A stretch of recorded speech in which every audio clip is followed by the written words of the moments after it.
Salut les amis, j'espère que vous allez bien, bienvenue dans cette nouvelle vidéo. Ça va être un peu un fourre-tout, savoir comment vous allez pendant le confinement. Moi honnêtement, bon la grossesse n'aide pas, hein, mais je passe mes journées à manger, je ne fais plus rien. C'est simple, je fais mes corvées de la maison parce que comme faut pas exagérer, tu vois. Je m'occupe de mes animaux et tout, mais ouais non, je ne branle plus rien. Là le terme est bon et pas du tout vulgaire, non, pas du tout. J'ai une envie de faire des magasins comme jamais, c'est simple. Pourtant j'ai plus un rond, hein, mais j'aimerais tellement faire des magasins. Juste pouvoir, ne serait-ce aller faire mes courses avec mon mec, ça nous manque vachement. Enfin, voilà, des petites choses comme ça qui commencent à devenir un petit peu désagréables. Bon, va falloir tenir encore un petit peu. L'avantage c'est que mon ventre grossit et que du coup me déplacer en termes juste marcher chez moi c'est un peu compliqué, donc du coup c'est l'avantage. On me dit que l'un dans l'autre je serais parfaitement en bonne santé, je pense que ouais, c'est encore un petit peu plus dur. Il y a toutes les fêtes qu'on avait prévues au mois de mai qui sont annulées du coup, hein, forcément. Et puis le fait de ne pas savoir qu'est-ce que va devenir cette année, moi là ça commence à me peser un petit peu quoi. Donc voilà. Et puis en plus de ça, vous voyez à ma tête, hein, bon, là je sors de la sieste, mais enfin de la sieste que je dors pas, mais bon. Généralement j'arrive à dormir 4-5 heures par nuit maximum, entre jambes lourdes, reflux gastrique, contraction, enfin bref, et j'en passe quoi. Franchement, si tu as envie d'être enceinte un jour, hein, pense à l'adoption. Parce que être enceinte c'est nul, c'est tellement nul. Voilà quoi, c'est mon avis. Je pense que je dirais ça, je ne dirais pas ça plus tard quand j'aurai mon fils sur moi, mais là c'est un peu dur quoi. Donc voilà, et pour pas trop plomber, tu vois, trop de morale de la vidéo, parce que c'est pas trop ce que je fais sur ma chaîne et tout ça, mais j'avais besoin de le dire à quelqu'un, et du coup je vais le dire à toi qui me regarde, comment je ressens ce confinement. Et puis du coup j'ai repris mon carnet d'idées vidéo ou autre, et l'année dernière je vous avais demandé en fait si vous avez des questions à me poser ou autre pour faire une FAQ, et du coup vous avez été nombreux déjà à me répondre, et puis j'ai eu d'autres questions encore hier, donc là j'ai assez de matière pour tu vois faire une vidéo, donc du coup je vais faire une vidéo. Alors, première question, quelle est ta taille? Alors je mesure 1m61 et me demandez pas le poids, ça me vexerait, merci. As-tu monté le cheval de ta soeur? Ouais, une fois, fin d'été l'année dernière, on a tourné en rond en fait, comme dans un manège dans le champ, parce que le cheval de ma soeur c'est... il est adorable, mais tant que tu ne montes pas. Donc voilà. Puis même le promener à la longe, moi personnellement je le ferais pas toute seule. Ta plus grosse gamelle à vélo ou autre? Voilà. J'aurais dû relire les questions avant d'allumer ma caméra. Ma plus grosse gamelle. À vélo, quand j'étais gamine, j'en ai fait pas mal. J'en ai fait pas mal aussi en roller. Mais en vélo, ouais, j'ai dévalé une pente chez mes parents, dans le village où j'ai grandi en fait.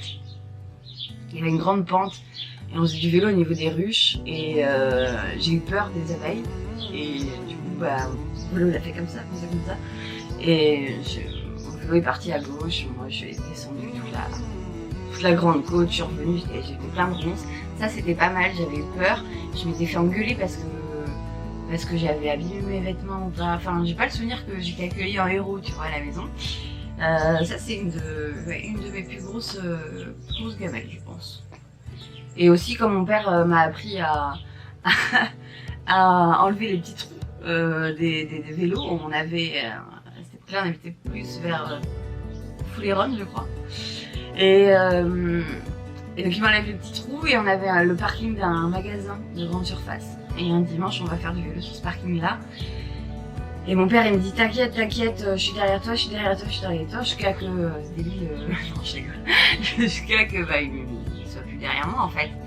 Et moi j'étais tellement persuadée que mon père était derrière moi que j'ai pas vu l'énorme panneau publicitaire arriver en pleine poire, et mon père est arrivé en courant et m'a chopé à la taille, le vélo est passé en dessous du grand panneau publicitaire et moi j'ai été retenue à ça, quoi. Donc ça aurait pu être tragique et du coup regrettable de ne pas avoir d'iPhone ou de téléphone pour filmer ce genre de scène, franchement. Quel était ton look étant ado? J'en ai fait plein. J'ai fait hippie, j'ai fait pétasse avec le string qui remonte, les lolos qui étaient déjà bien présents, donc j'aimais bien les exhiber, les montrer.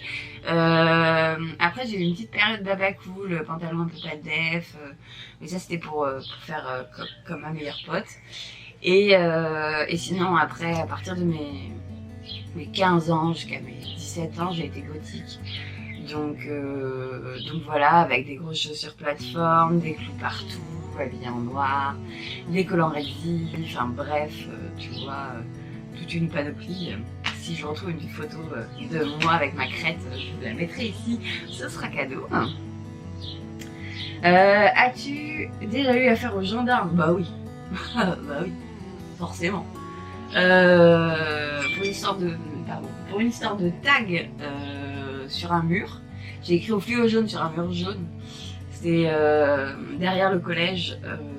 On avait fait ça avec d'autres copains, enfin une bande de copains de l'époque.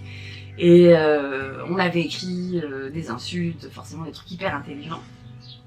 Et on avait noté le nom d'un gars hyper connu auprès des services de la gendarmerie. Et du coup, en fait, ils sont allés chercher ce gars-là. Ce gars-là a dit non, je sais pas, il y a peut-être un tel. Il y a une fille qui a été appelée. Et ils sont donc venus me chercher, parce qu'elle a dénoncé tout le groupe, quoi. Et du coup, ils sont venus me chercher en estafette chez ma mère. Ma mère était en formation ce jour-là. Et du coup, ça fait bizarre, ouais. Ça fait très bizarre. Mais ils ont été super cool. Voilà, moi je leur ai dit que j'avais écrit au fluo jaune. Du coup, sur les photos qu'ils m'avaient montrées, ça se voyait pas. Mais vu que j'avais avoué que j'avais fait quelque chose, c'est quand même passé devant le délégué du procureur. Donc voilà. Et j'ai loupé ma rentrée dans mon nouveau collège parce que j'ai fait 2 collèges, moi. Je me suis fait gentiment raccompagner par la sortie au bout de 3 ans dans mon premier collège. Et donc du coup, le jour où j'arrivais dans mon nouveau collège, où je devais être une élève parfaite et recommencer une nouvelle vie, j'étais à Rennes dans le bureau du délégué du procureur. Voilà. J'ai eu une bonne adolescence, voilà. Quand as-tu tes permis poids lourd et qu'est-ce qui t'a décidé de devenir chauffeur? Alors mes permis poids lourd, je les ai passés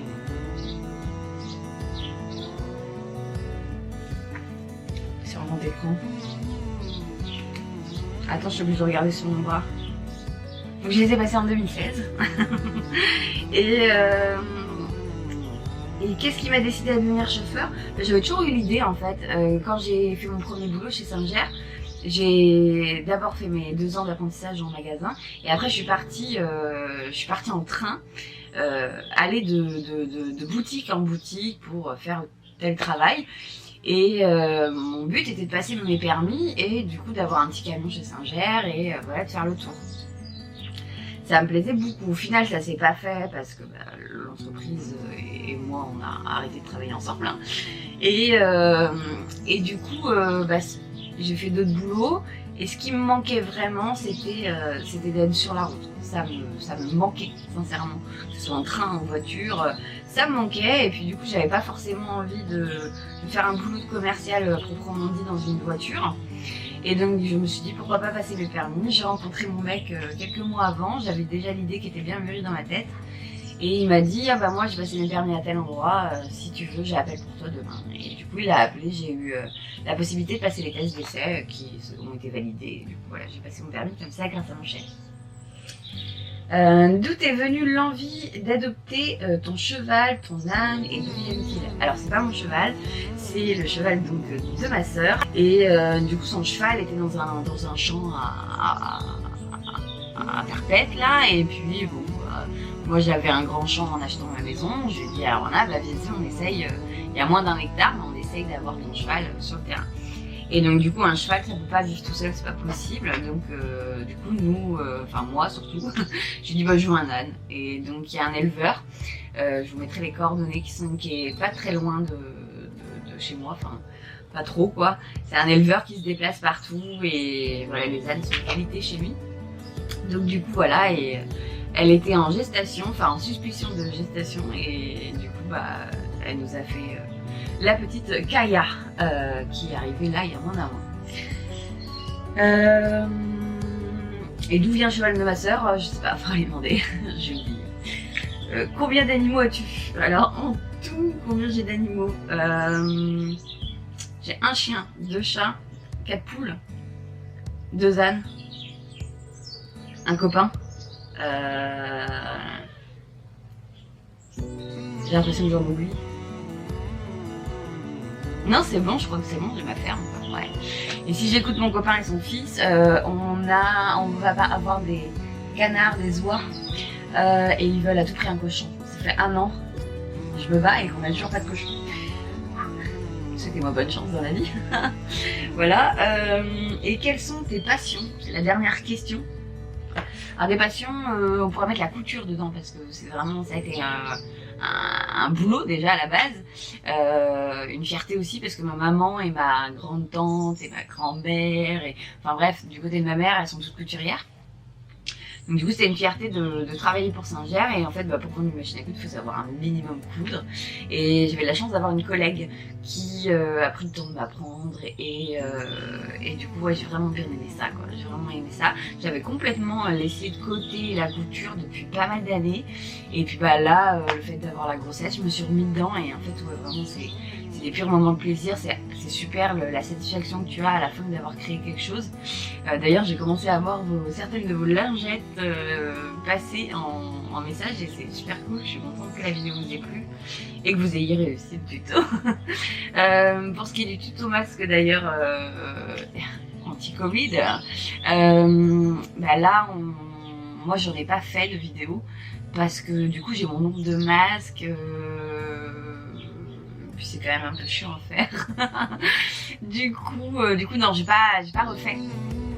J'ai pas refait, mais je vous ai partagé par contre la vidéo d'un gars que je suis. Son explication est très bien, son masque en plus est plutôt top. Tu peux rajouter un mouchoir ou un filtre à particules à l'intérieur. Enfin vraiment il est top son tuto. Donc du coup voilà, je vous avais partagé. Je vous le mettrai également en barre d'infos si j'y pense. Sinon vous me tapez dessus dans les commentaires, vous savez bien. Et puis sinon, qu'est-ce que j'ai d'autre comme passion? J'ai eu un peu de guitare. Je fais de la guitare électrique quand j'étais gamine, enfin adolescente. Je sais plus trop jouer, je crois. et sinon, bah, j'aime bien la déco et le shopping. Je sais pas si ça rentre dans une passion, mais ouais, dépenser de l'argent, j'adore ça. J'adore ça, je le faisais n'importe comment à 20 ans, et à 30 ans je suis hyper réfléchie, du coup je fais gaffe à ce que j'achète, donc j'achète moins, mais j'achète plus des choses de qualité, ou alors des choses de chez Action, hein, mais voilà, qui va changer, qui va pouvoir être modifié ou autre,